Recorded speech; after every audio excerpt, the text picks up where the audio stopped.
Today is day 4 of building AI agents for random business owners, and today I'm going to help out Jason for his product, AI Builder Club. AI Builder Club is a product that contains a community feature, multiple AI tools, a AI builder pack that includes a bunch of AI products that you could use if you sign up, and also it contains a bunch of courses. I'm going to build Jason an AI agent that will help him plan out these courses and implement them quicker. Here's the agent I created. It can run in any agentic interface such as Claude, ChatGPT, Cursor, anything with web search. After running this agent, the first thing that happened is it went and searched the web for AI tools, AI trends, and AI jobs.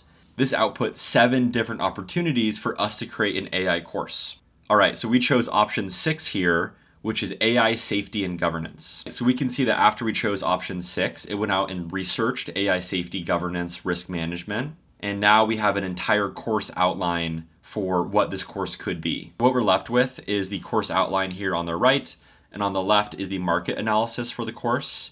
So it has a bunch of analysis, and then it asks questions for you to revise, to expand, to create marketing materials.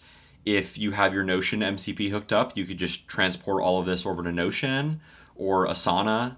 There's a lot of different options. I hope this helps you out, Jason. The full prompt is below. Who should I help out tomorrow?